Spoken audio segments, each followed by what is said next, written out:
Assalamualaikum warahmatullahi wabarakatuh. Selamat pagi. Tetap bersyukur untuk kalian yang sampai saat ini diberi kesehatan.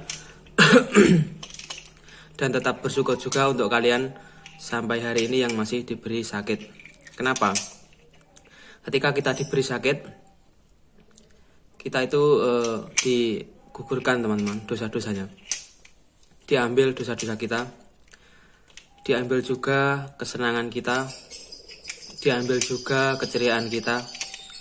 Tapi ketika kita sudah sehat, rasa sakit itu dihilangkan ya. Terus keceriaannya dikembalikan lagi, kesenangannya dikembalikan lagi, tapi dosa-dosa kita tidak dikembalikan kayak gitu. Jadi sakit ini jadikanlah muhasabah diri kita ya teman-teman, agar kita lebih menjadi pribadi lebih baik lagi dari yang kemarin kayak gitu. Karena mungkin sebelum kita sakit ini kita kurang ya merawat diri kita kayak gitu. Yang menyebabkan diri kita seperti ini ya diri kita sendiri, bukan orang lain.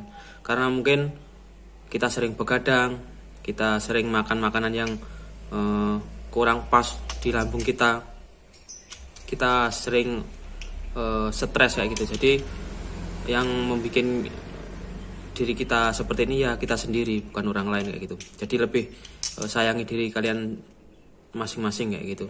Lebih jaga lagi ke kesehatan kalian ya. Lebih perhatian lagi terhadap diri kalian sendiri. Kalau bukan kalian sendiri, orang lain nggak bisa kayak gitu. Untuk kali ini banyak sekali yang menanyakan ya via DM kayak gitu ya, inbox di Facebook, di Instagram, serta di komen kayak gitu, menanyakan tentang susah bernafas, nafasnya pendek-pendek. Tidak dipungkiri ketika asam lambung kita itu masih tinggi, terus masih banyak gas-gas yang berada di dalam perut kita ya, di dalam lambung. Terus ada anxiety ya, kecemasan berlebih pasti. Dada kita itu serasa sesak kayak gitu ya, mau nafas itu tidak plong, kayak cuman pendek gitu nafasnya, tidak sampai ke paru-paru kayak gitu ya, cuman ya nggak bisa lepas lah kalau untuk bernapas kayak gitu. Biasanya saya dulu itu nafas pendek itu ketika hawa itu dingin, pasti itu dingin, perut kembung, terus sesek kayak gitu ya. Terus mau tidur kayak gitu, pasti mau tidur itu, menjelang tidur pasti sesek di dada itu, susah sekali untuk tidur. Terasa berhenti kayak gitu nafasnya kalau mau tidur. Terus ketika makan makanannya salah kayak gitu. Terus ketika saya mandi kayak gitu juga pernah. Kayak mandi itu kalau sudah kepala dikenai air ya kayak gitu, pasti kayak gimana ya, kayak takut pingsan, kayak sudah kayak gitulah mandinya. Intinya kayak nafasnya itu kayak pendek kayak gitu. Jadi bagaimana saya dulu mengatasi susah nafas kayak gitu ya. Jadi untuk pertolongan pertama ya untuk sesak nafas kurang plong, dimanapun kalian berada, meski kalian di rumah ataupun berpergian ya, saya sarankan untuk membeli termos 1 literan kayak gitu ya, agar bisa dibawa kemana-mana. Untuk apa? Untuk mengisi air hangat kayak gitu. Jadi ketika kalian dimanapun berada dan terkena sesak nafas kayak gitu, yang kalian lakukan adalah santai, rileks, duduk tenang kayak gitu ya, rileks, minum air hangat kayak gitu. Jadi saya dulu selalu ready ya, termos ya, air yang berisi air hangat kayak gitu.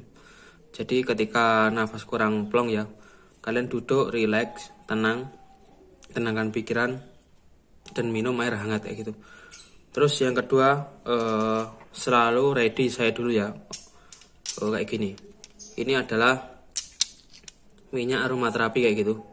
Ini di toko-toko atau di apotek banyak sekali, pasti kalian tahu ya, yang hot kayak gitu ya. Ini sudah saya lepas labelnya. Nanti dikira promosi iklan kalau nggak dilepas. Ini sangat membantu ya teman-teman saya dulu.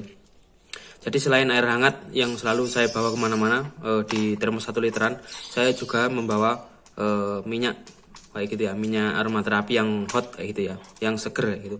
Jadi ketika saya dulu susah bernapas kayak gitu ya, nafasnya engap, tidak los nafasnya ya, pakai ginian ini sangat membantu kayak gitu. Kita oleskan ya, copot terus dioleskan di bagian dada sini, di kiri kanan. Ini sangat membantu teman-teman.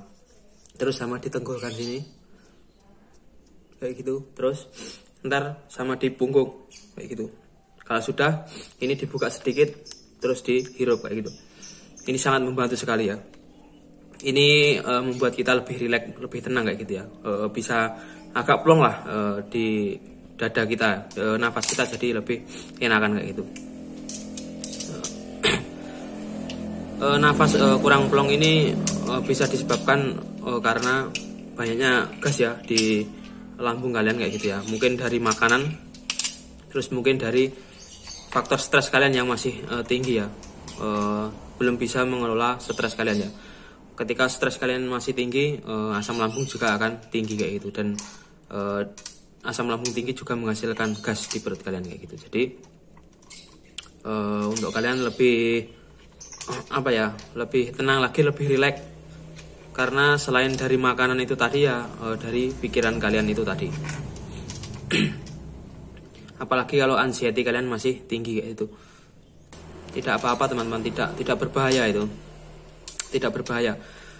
Karena memang kita berpikir ya, ketika nafas kita itu pendek-pendek kayak gitu ya, kurang plong kayak gitu ya, pasti rasanya sudah takut mau pingsan atau gimana gitu ya.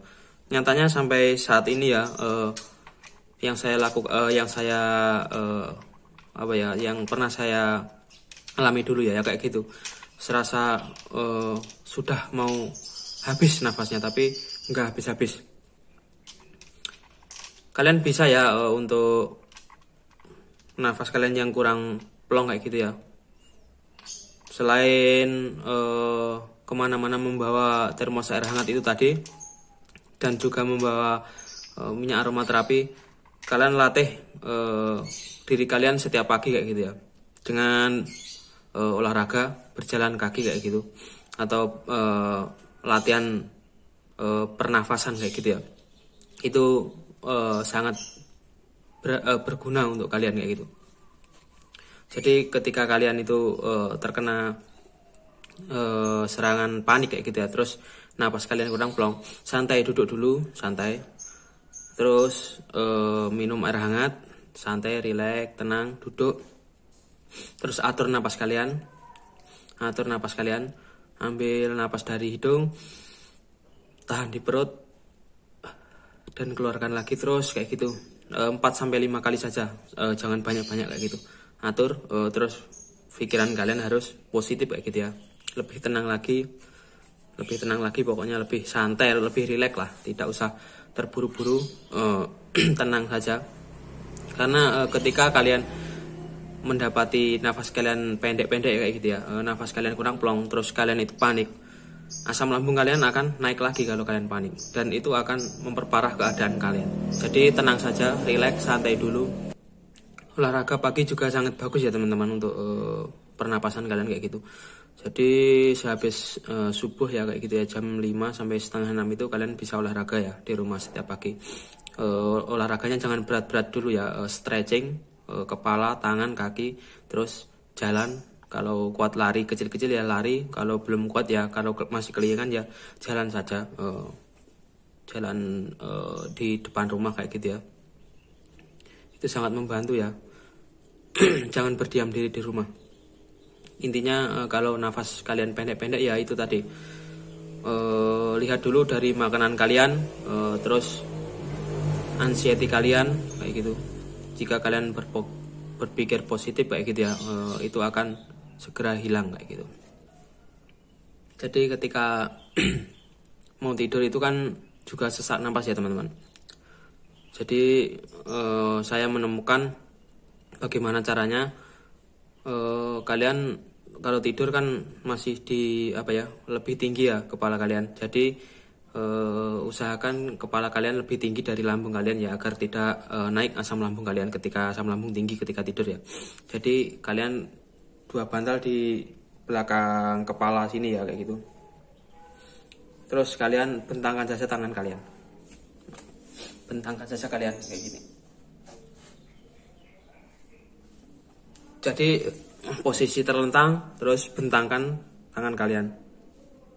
Nggak tahu kenapa ya, itu saya mencoba kayak gitu, nafasnya lebih plong kayak gitu. Apa rongga-rongga dada ini terbuka atau gimana? Kalau kayak gini kan agak menutup kayak gitu ya. Kalau begini kan agak menutup. Kalau tidur begini kan biasa saja. Kalau saya ketika mengalami sesak napas dalam mau tidur ya kayak itu, saya buka kayak gini.